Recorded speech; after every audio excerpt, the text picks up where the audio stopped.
Alright, what's up y'all, it's LakerFan here. As y'all can see by the title of today's video, we're here to ask, did we take NBA 2K20 for granted? Now in today's video, we got some classic 2K20 gameplay. This was recorded within the last couple of days, so it is brand new. It's not some old throwaway, anything like that. So in today's video, what we're going to be discussing is the difference between NBA 2K20 and NBA 2K21 current gen and next gen, and just talk about what we've been missing in those two new games, as far as the fun, interactive gameplay, and just all three people being involved, the stage in general, all types of stuff when it comes to what we've been missing in NBA 2K21. So I hope y'all enjoy. If you do, feel free to drop a like, sub if you're new to around the noties, all that good stuff. Let's try this one to 500 likes. Now, the very first point I want to make is teammates and friends. Nothing to do with the gameplay, just the people you play the game with. I'm sure you, the viewer, your perspective of this is exactly like mine, where your whole squad and your circle was super tight on NBA 2K20 because flat out there was no two different consoles to have to buy, the current gen and next gen. And then on top of that, the fact there's two different games splits you and your circle up completely. There's some people that might not be able to get the next gen console, then there's some people that are, and then flat out you just have this disconnect with you and your friends where there's no cross compatibility. You can't play with each other on two different generations of consoles, whereas other games do have that feature. But long story short, the fact that NBA 2K20 was just on one console, simple as that, there was no disconnect and no split in the community or anything like that. All your friends were on one console, made the game so much easier to play, so much more fun to play, and flat out friends can make the game so much better. Now real quick, speaking of my boys, I'm here to show you guys the team intros real quick just so you know who's playing and what builds everybody's on and stuff like that. So Kitchen is on his playmaking shot creator, 6'1". Cook is on his playmaking lockdown as well, 6'7", and then I'm on my legend finisher, 6'9", red and blue pie chart. You guys know the deal. Now, one thing to be talked about as well with this game is the diversity in the lineups. Now you can see this is just some different stuff than what you would normally run into, but it wasn't the most rare thing in the world. Now on current gen, it's always gonna be play shot, pain beast, or play shot, prim lock, pain beast. Simple as that. On next gen, it's pretty much just three 6'7" roaming around out there on the 3v3 court. It's about as simple as that. And then on 2v2, it might as well just be two 6'7" as well. Now essentially these guys right here, they're running with three different lockdowns. You can see a two-way slashing playmaker, obviously the play lock. They have a two-way sharp on the far right, obviously the red and green pie chart, and then the guy in the middle, I'm not sure what the two-way 3-level facilitator is. I'm pretty positive that's a play lock as well, but I don't want to be 100% and tell you guys something completely wrong. But if you want to let me know specifically what the guy in the middle is in the comments, feel free to drop that. And also, like I said, if you guys enjoyed the video, feel free to drop a like, sub if you're new, turn them noties, all that good stuff. I'm sure we're going to get a lot of the people back from 2K20 that were watching consistently in that game, and I'm sure a lot of you guys have picked up on it, how obviously my channel's views, quote unquote, have been dropping off, but really it's just a 2K thing in general. It's a very tough situation for a creator on this next gen stuff, or even current gen, or if you're still making 2K20 content, it's just a split and a divide in the community where there's three different games that we're all playing, and some people might not even be into certain game modes. For instance, I've been making some Pro-Am videos on next gen as well, and even with how crazy those went in NBA 2K20, you might have just been a fan of the 2K20 Pro-Am content, and flat out if you don't have the next gen game, it might not be as entertaining to you. I understand that entirely. I've been taking a little bit more of a break from the YouTube stuff. You guys know in 2K20 I was going hard, daily uploads, like literally 300 days in a row. It was just like that, man. And honestly, this game was very content creatable as well. There was so much variety and so much just different versatility of what you could do on the game, whether it be 2v2, 3v3, ISO, pick and roll, anything like that, Pro-Am, whether it was pick and roll or 5 out. It was all types of diversity and just different builds and everything. And we'll get to commentating the gameplay really soon. This is actually a really good video, so just stay tuned what you have to see for the gameplay and stuff like that. But in the early portion of this video, I just do want to get off my head the things that make 2K20 a better gaming experience, and like we've already said, the friends and teammates and stuff like that, just how easily accessible it is to play this game with the people that you're enjoying playing it with. It makes a big difference. When it comes to next gen and current gen, it's just a tough time. But on top of that comes the gameplay. Now you're gonna see me get messed up on this ISO right here, and flat out I was gonna talk about how defense is so much better in this 2K20 stuff, and don't take that as just like a, oh really, like you see you getting messed up right there, like you're supposed to be a good defender. Listen bro, I haven't played this game in like 4 months. All right, and we get the hang of it over the course of this game as well. You're gonna see a lot of struggles as far as the gameplay goes on offense and defense, just because of lack of repetition of the game. But anyway, my point though, defense is so much better on this 2K20 stuff. And you know, it might just be because, oh well, everybody was a lockdown in this game. You had all types of red on the court. I mean, there's 5 people with red in their pie chart on this court right now. I understand that, I totally do. But with all that said, you can make a 30 lockdown, like 30 defensive badges lockdown build on next gen, and you still won't be a great defender. And why is that? It's because people aren't put in a box. They don't have to be good at a certain skill set that their player is supposed to be good at, and they don't have to overcome low ratings to be good at a certain thing. So for instance, pure locks, being able to shoot from the 3-point line. Not everybody can do it. It's as simple as that. You have to be good at it to be able to do that. Everybody can access 85 3-pointer, simple as that, easy in this game. It really is actually easy to come across even 95 3-pointer, even 99 sometimes, to be completely honest. And then as far as the ball handling goes, everybody pretty much should be able to get Hall of Fame quick first step. Everybody should be able to have 99 on driving dunk and all types of finishing badges and stuff like that. It makes it so oversaturated. It makes it so you really don't have to be good at anything to overcome any type of skill gap. Now with 2K20, we still had play locks that really had about 68 to 73 pointer. They had like 85 ball handle, 90s in all the defensive ratings, and then they still had 90s in the driving ratings as well. It really didn't make much sense, and the only reason those builds were so overpowered was because you could shoot with 65 3-pointer. But again, there was at least some skill gap to it. I even hopped on a play lock at the end of the year myself, and I really wasn't able to just shoot like that, yet I was talking all that trash all year about people on play locks, how easy it was to play with, how easy it was to be one, etc, etc. And don't be wrong, I really didn't see any drop off when it came to the finishing ability of a play lock versus a pure slasher, but with that came, you had to be able to shoot the ball when you were left wide open, and really it wasn't the easiest thing to do at all times. It was still very, very accessible, but you weren't able to just shoot 100%. Now on next gen, it's really as simple as that. Everybody plays like a play lock from last year where you just flat out ISO, you look for the dunks, and you can shoot when you're wide open. It's really easy, yet nobody's good at defense in this next gen stuff, so it's really just tough scene. And right here, you can see Kitchen get dotted on the wing. I'm not gonna lie, like I said, a lot of this gameplay, we were struggling really, really bad as far as defense goes, offense goes, lack of communication, lack of chemistry, you know, and it really feels like some next gen stuff where we just weren't on the same page as far as offense or defense. Anyway, with all that said, I just want to finalize my thoughts and let me know what you guys think as far as the next gen, current gen, you know, 2K20 debate, as far as what's more enjoyable, what's more entertaining to watch, and just understand, like I said, I mean, flat out, it's just very limiting as a content creator. I'll try and produce all types of content and just get more variety out here, but with all that, it really just comes with maybe lack of viewership, lower views and stuff like that. And, you know, with how split the community is, really variety might have to be the way to go as far as what you guys want to see from the content, because in 2021 where we're at right now in NBA 2K community and just stuff like that, you can't please everybody and every viewer with one game, and flat out some of the people don't even watch this 2K stuff at all anymore, just because, you know, it's hard to keep up with 3 different games, or it's hard to, you know, have your favorite creator playing a game that you don't play. Flat out, it's as simple as that. So anyway, let me know what you guys think. Give me some feedback in the comments on that, and let me know what you guys want to see the most. I ran a poll on Twitter, and people were telling me that they wanted to see 2K20 Park, and they wanted to see NBA 2K21 Next Gen Pro-Am, and I think that'd be a really good way to go about it. I'd be super down for that myself. But anyway, we're gonna get back to the gameplay commentary right here. So, with all this said, I gotta say, NBA 2K21 Next Gen has 100% turned me into this type of defender right here, where I see Cooks getting drove on right here, and flat out, there's no chase downs, there's no good block animations. Even if he gets put in a nice spot right here where he can catch up to his defender, on next gen he's getting dunked on 100% of the time. So what usually you have to do in 3v3, Pro-Am, 2v2, whatever it may be, is rotate down from the guy that you're defending and then have your teammate kick out right here. But Cook, again, like I said, has not played any next gen or anything like that, so it's just lack of communication and chemistry of knowing how each other play. And flat out, it's me being used to a different game, playing a different game right now. So it really is just a tough scene. We're down 16-8 right now.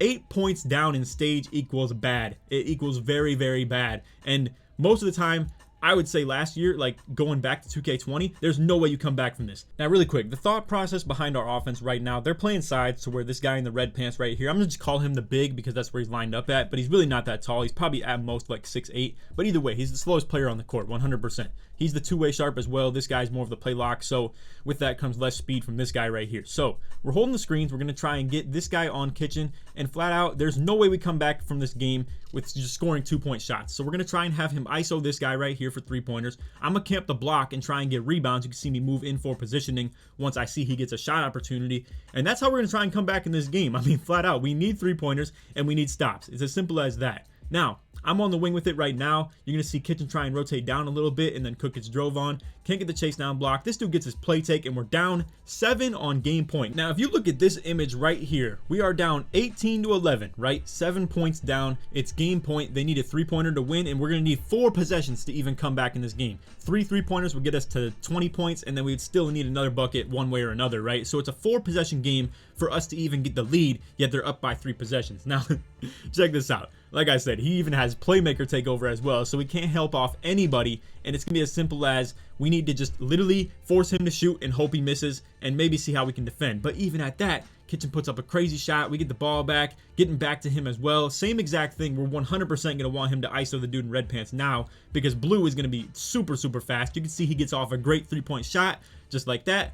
Back to a 4-point game. Now on defense right here, here's the situation. It's 18 points. I don't want them to get a 3-pointer because 3-pointer would end the game, right? So ideally, I'm going to force him to drive and hope I can get a chase down block, because it's really the only way we can even win this game at this point. And then this dude goes in for the dunk. I'm trying to get the block, and then boom, he just gets this thing to go. 20 points. Now we literally can't even give up a 2 or anything like that. So as simple as we just have to play literally elite defense, perfect defense, 3 possessions in a row, and play perfect offense 3 possessions in a row as well. So again, we're trying to get Kitchen on this dude in the red pants right here. I'm going to the block, same thing as always, you know, and we don't always do this. I like to obviously run the pick and roll offense for this reason as well. Kitchen gets tied up. Again, lack of playing the game and stuff like that too. Ends up having to put up the 100% smothered. We're just out here getting locked up. And like I said, I mean, who knows? These guys might even play this 2K20 stuff consistently. So now at this point, we're down 6. They have the ball. They have play take, all types of stuff like that. Cook goes for a blitz right here, and I'm thinking, okay, well, if we got one man down, that means they're going to have somebody wide open for a 3 or wide open for a dunk. So I got to blitz 2. Boom, we get the steal. Cook gets the ball in the corner, greens that thing with a pure lock, and just like that, now it's a 1-possession game. Now, this doesn't mean anything still, because we still have to get a stop while not even letting them get a 2-point shot or anything like that. And then we still have to come back with a 3-pointer and play the exact same style of defense where we can't give up anything. So right here, I low-key give him a drive. Cook has a great help off the corner right there, ties him up with an animation, and then I get the super contest like on the 100% smothered type stuff. Now again, we're thinking, okay, I need to get down, because flat out we're trying to get Kitchen this 3-pointer, and perfect situation right there. I'm gonna run this one back because flat out this was perfect execution. So you're going to see right here, right? I drop down and this guy follows me, but he was thinking I was going to set a screen and they're going to play sides, and maybe he would end up backing up, because flat out he's like, okay, well, if we can get this guy on ball, definitely want that, because he doesn't want to be in this situation anymore guarding the ISO. But you can see I slipped at like the perfect time. It just wouldn't have worked any other way if I went any later, any earlier, anything like that. They probably would have just double teamed if I went earlier, and any later they would have been able to get that switch off clean and stuff like that. But look at this. I mean, this dude follows me down as I go for the drive right here, and then Kitchen ends up on this quote unquote left side of the screen, and there's nobody over there because the guy on the right has to follow him, and he gets the wide open shot. Boom. Green. Simple as that. Now really, I'm not gonna lie, they should have just double teamed right there, to be completely honest, because flat out, if you don't give up a 3, you can just get an easy take. Now he doesn't have any more play take either, so he's not just gonna get an easy like blow by, you know, bailout ankle break or anything like that. He's looking for a shot, ends up hitting a step back, shoots the 3, whites it, misses. Kitchen gets the rebound with his mini 6'1" with no rebound or anything like that either. And now we're looking real good, man. We're looking real good. All of a sudden, crazy comeback. We're back in this game. So now this is where I made a name for myself on the 2K20 stuff of just high IQ, knowing how to attack a defense according to what they're playing and how they're playing it, and flat out, you know, just being smart with the game. Now, this is where the lack of repetition, again, almost got the best of us, because flat out, it was just getting set up real ugly. I'm talking to Kitchen. I'm like, yo, we got to set this up way cleaner like we used to. Simple as that. Now, I'm just going to let you guys play. I'm just going to play this out and let you guys see it. But boom, you're going to see me go for that slip to the weak side. Nobody there in the corner to help. Perfect execution. Get the comeback to go. Great game. Just flat out great gameplay right there. Now, I just want to explain the thought process of like how this was going right here. So Kitchen comes to my right, and I was going to be on the left side, right? And I'm like, no, we like can't do this. That was just like a really bad setup. And then boom, he still ends up hitting me right here. And I'm just like, nah, bro, we need to set this up better. So the way that I always like to set these pick and rolls up, in this exact situation right here where I'm trying to get a 2-point shot, it's as simple as this. 20 to 20, 2 points gets us the win, and then this corner guy right here is in the left corner. This is the only side he can help from. So if I get to start right here and they're playing sides, and really, I'm not gonna lie, with the score being what it is already, you shouldn't be playing sides at all. You should be playing front back, only give up 3-point opportunities, and don't give up anything easy in the paint. But regardless, they're playing sides, right? I'm already seeing this from the way that they played defense the first time around. So boom, we're gonna roll like this. I'm gonna be able to curl it off to where nobody can help from that corner. Now he got a bump right there. Low key, a perfect situation would have been if I didn't get bumped and I didn't like run right into him, and I would have been able to just curl it off like around right here to where you can just throw this lob. And then a lot of teams, what they'll do is drop from this corner and make Cook shoot the 3-pointer, but they can't do that if I'm curling from all the way over here because they're just a late rotation, can't get there for the lob, and then we get the easy 2. But you can see it pretty much went how I wanted it to. Not exactly how I wanted it to, but either way, just an uncounterable thing that we would do on offense right there if they're playing sides. They can't drop that corner to stop the roll and stop the lob or anything like that. And if they play sides already, it's already over as soon as they do that. So anyway, great gameplay right there. Great comeback. We were down 8 points with them having like 18 points already. It was game point essentially. Then they have 20 and we're still down 7.